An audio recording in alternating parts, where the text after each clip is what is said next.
All right, Shalom. I want to give all the praise, honor, and glory to Yahweh Bahasham, Yahweh Shai Bahasham Rakakwadash.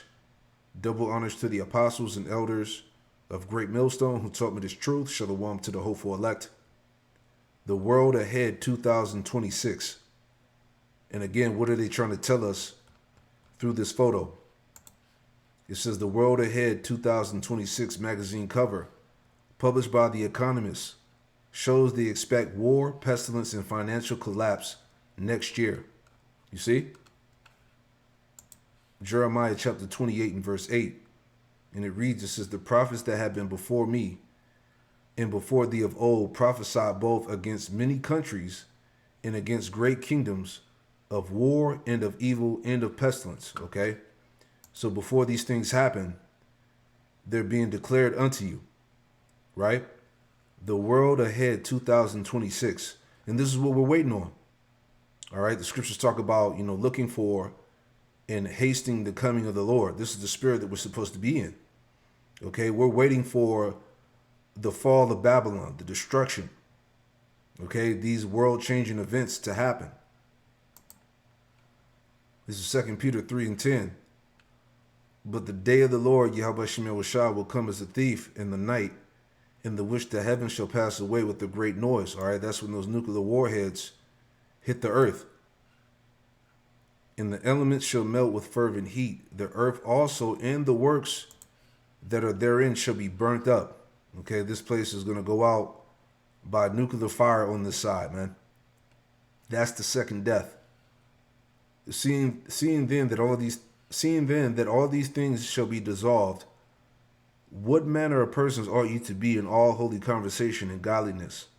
The point, verse 12. Looking for and hasting unto the coming day of our power. See that? So again, this is the spirit you're supposed to be in. Okay? We're looking forward to this world ahead, man. Okay, we know that they're going to forward that the MOTB system. It could be the year, man. Okay, each year that passes by, we're looking forward to the destruction and the return of Yahweh Shem Yahushai. Okay, a lot of things are in store. Okay, 2 Peter 3 and 12, looking for and hasting unto the coming day. Looking for and hasting unto the coming of the day of power, wherein the heavens being on fire shall be dissolved. Wherein the heavens being on fire shall be dissolved, and the elements shall melt with fervent heat. Nevertheless, we, according to his promise, look for new heavens and a new earth, wherein dwelleth righteousness, the kingdom. Wherefore, beloved, seeing that you look for such things, be diligent, that you may be found of him in peace, without spot, and blameless. All right, so again, all these things that they're showing you, hey, Lord willing, it goes down. The Economist has released its highly anticipated World Ahead 2026 cover. And, as always, the internet is buzzing. From symbolism and hidden clues to bold predictions for global politics, economics, and technology, this cover is packed with details people are already trying to decode. So let's break it down. First striking detail, the giant 250. Many viewers believe this massive number is not just a design choice. It represents the 255th anniversary of the United States. A reminder that 2026 marks a symbolic turning point for the world's most influential nation. But the symbolism goes deeper. Some online theories suggest the 250 is also a warning that America is entering a new era of instability, division, or global competition.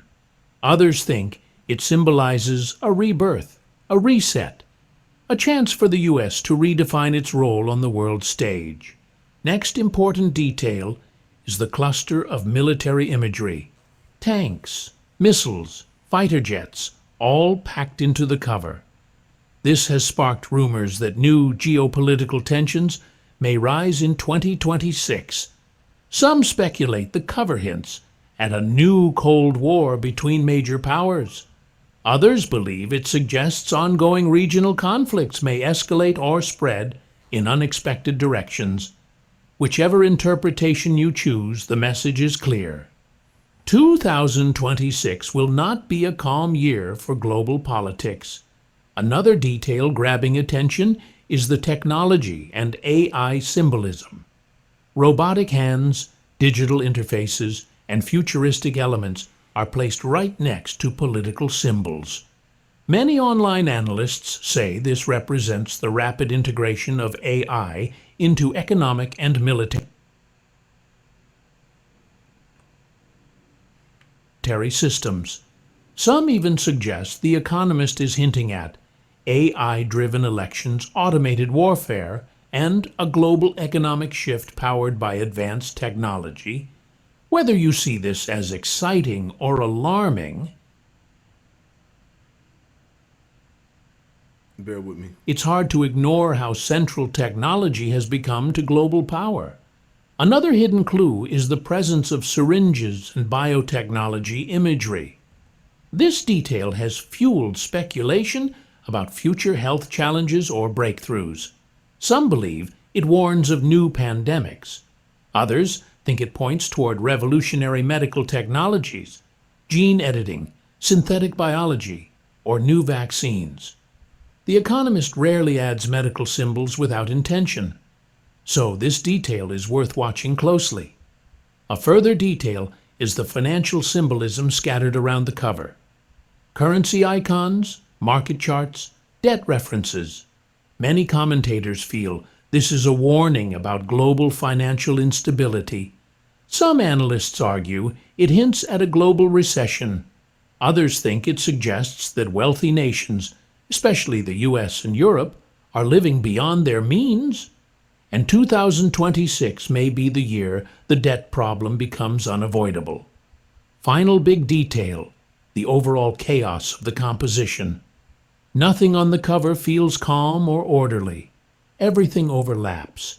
Everything competes for attention.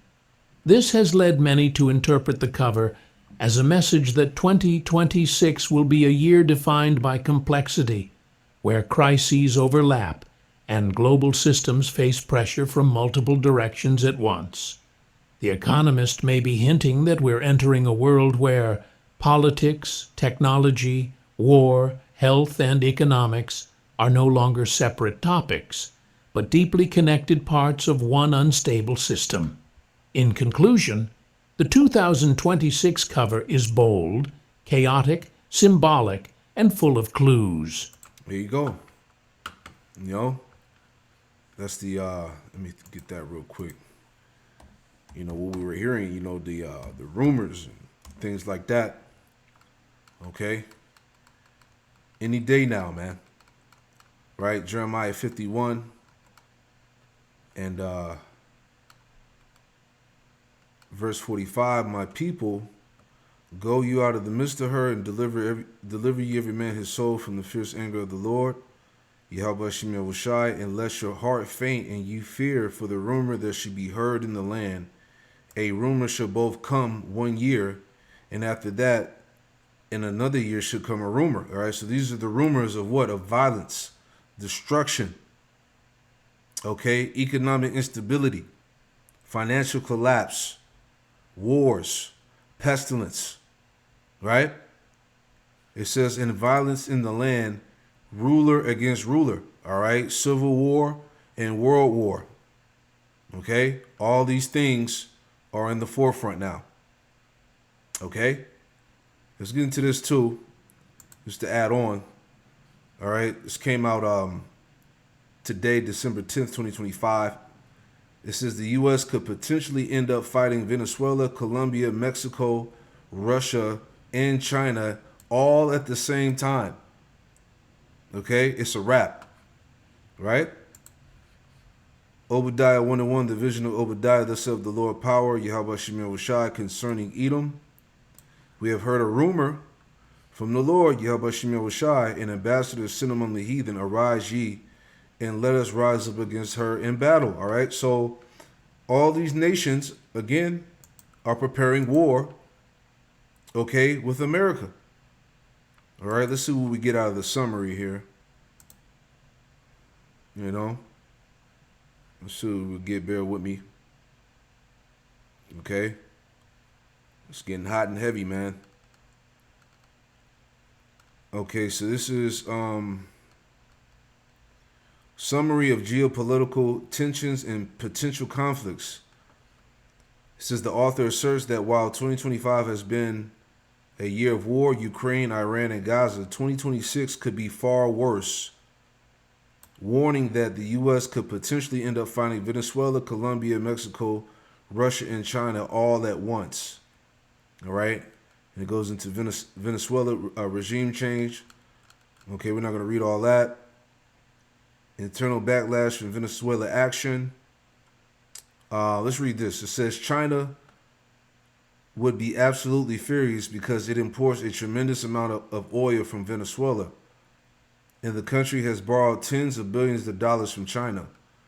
Russia has very close ties. The USS Stockdale intercepted a sanctioned Russian tanker Seahorse near the Venezuelan coastline, forcing the vessel to conduct a U-turn which demonstrated the vulnerability of Moscow's shadow fleet, deteriorating relations, overthrowing Maduro would cause U.S. relations with both Russia and China to seriously deteriorate, and that's what's going to happen. This is what the Lord wants. You know? 3 potential strikes on Mexico and Colombia. All right. Escalating world conflicts. China, Japan, global opinion. We'll read that and we'll get to the scriptures. It says the author warns that going to war with Mexico and Colombia will make the U.S., quote, the bad guys globally. Citing recent protests in Guatemala where an effigy of President Trump was set on fire, man. Hey, these nations they're done. They're done with America, man. Right? Jeremiah 51 and 6, flee out of the midst of Babylon and deliver every man his soul, be not cut off in her iniquity. For this is the time of the Lord's vengeance. He will render unto her a recompense. Her, Babylon, the great America. This place is about to get rewarded. Babylon have been a golden cup in the Lord's hand. They made all the earth drunken. The nations have drunken of her wine. Therefore, the nations are mad. And see, the nations are mad. Okay? They no longer want to do business with Babylon.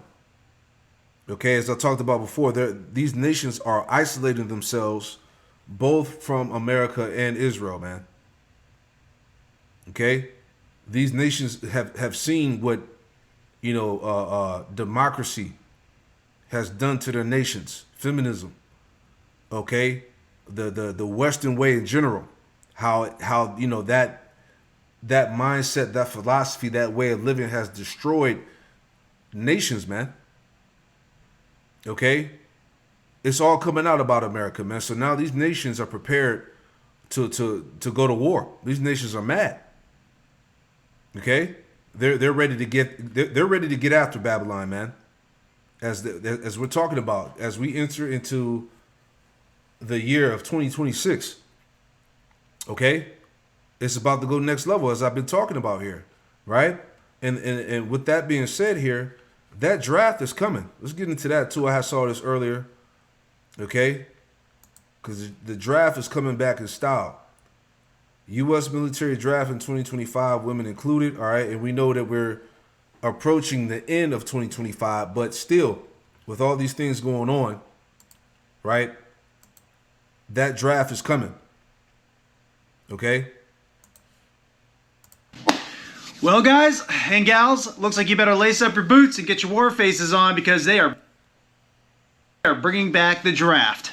One age-old issue is re-emerging, whether the U.S. should have a military draft. The military draft coming back, according to one expert. With Ukraine and Russia, Israel being attacked brutally by Hamas back on October 7th, and of course China. It's becoming a national security issue, the military not reaching recruitment goals to refill the ranks. Trump orbiters are musing about the possibility of mandatory military service should the former president and Republican presidential nominee get elected for another term. If you have been active on social media or you've been paying attention even a little bit to the news, you probably will have noticed that a lot of talk has been circled around the draft coming back in 2025. And that's mainly because it's a very clickbaity topic, all right? I mean, you obviously clicked on this video, whether you're a loyal subscriber or not. You saw the title and you thought it was going to be interesting enough to click on it and see what it's all about. But I'm here to dispel those rumors for you so that you have the down and dirty truth of what's really going on. House passes bill to automatically register young men for the draft. The House passed a large defense bill Friday evening that included a provision that would automatically enroll young men between the ages of 18 and 26 for the Selective Service. The House's version of the National Defense Authorization Act, or the NDAA, which would authorize $895 billion in military spending, which is, I think, almost $10 billion more than last year's NDAA, passed by a vote of 217 to 199. It's unlikely to be picked up by the Democratic-controlled Senate because of numerous amendments regarding abortion, diversity efforts, and transgender medical treatments. We talked about that on my last video, where I do believe that they are trying to cut these programs in order to find money to be able to pay the junior enlisted troops more. The Selective Service provision, though, is part of an enduring bipartisan effort to keep the framework for military conscription in place, even though the draft ended in 1975. Automatic registration would replace the coming-of-age tradition that all 18-year-old male U.S. citizens experience when they get a card in the mail from Uncle Sam informing them that they are required under threat of criminal penalties to register for the Selective Service.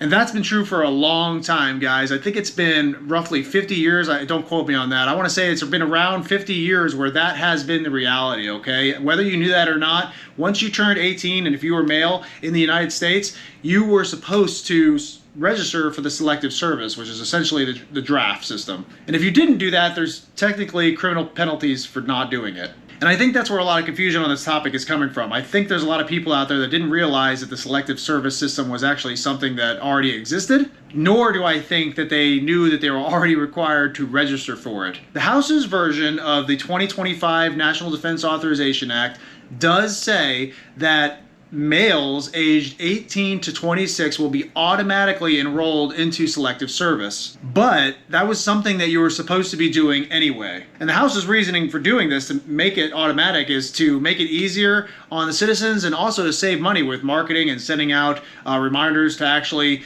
register for the Selective Service system. They anticipate saving a lot of money on that by just making it automatic. So not really a big deal if you really think about it. In fact, it just kind of makes things a little easier. I mean, if you're really mad about being registered for the Selective Service system, that's something you should have been mad about a long time ago. Now, another big point of contention out there that I know is sparking just tons of controversy, and I'm sure there'll be plenty of you in the comments section that talk about this once I bring it up, is that there was also a proposal by the House in the NDAA executive summary that states that there should be registration for women. So now women are held to the same standard. They also are required to register for the Selective Service system and would also be enrolled automatically, along with the men, ages 18 to 26. And the Republican-controlled House's reasoning on this is to increase that equality, you know, that thing that we've been talking about for the last 10 to 20 years now, and also to potentially double the Selective Service pool if it ever was needed. Which is There you go. So you women, hey, expect to go to war. All right? Expect to get drafted. Okay? Man. 2026. All right? This is 2nd Ezra 16. And it reads, it says, the virgins shall mourn having no bridegrooms. The women shall mourn having no husbands. Their daughters shall mourn having no helpers. In the wars shall their bridegrooms be destroyed, and their husbands shall perish of famine. All right, so that draft is coming back, man. In the wars. What war is coming? World War III, nuclear war, man. Both men and women are going to be drafted. Okay, we just read here that the U.S. could potentially end up fighting Venezuela, Colombia, Mexico, Russia, and China all at the same time. It's over, man. Okay, this is it. It says, Verse 35, hear now these things and understand them, ye servants of the Lord. Behold the word of the Lord and receive it. Believe not the gods of whom the Lord spake. Behold, the plagues draw nigh and are not slack. Again, the plagues draw nigh and are not slack. Okay? As when a woman with child in the 9th month bringeth forth her son in 2 or 3 hours, with 2 or 3 hours of her birth, great pains compass her womb, which pains, when the child cometh forth, they slack not a moment. All right? Things are rapidly moving. The destruction is almost here. The end. Okay? The plagues. Even so shall not the plagues be slack to come upon the earth, and the world shall mourn, and sorrow shall come upon it on every side. All right, again, the world ahead, 2026, man. The world shall mourn, and sorrow shall come upon it on every side. This is what we're looking forward to. You see? Anybody else noticing how the mention of war is causing gender ideology and feminism to just like basically evaporate? I saw a guy talking about how he's paying close attention to this war because he's wondering if people are going to start getting drafted and men have to be worried about that, you know, and women in the comments, like feminists are like, God forbid men have to do their duty.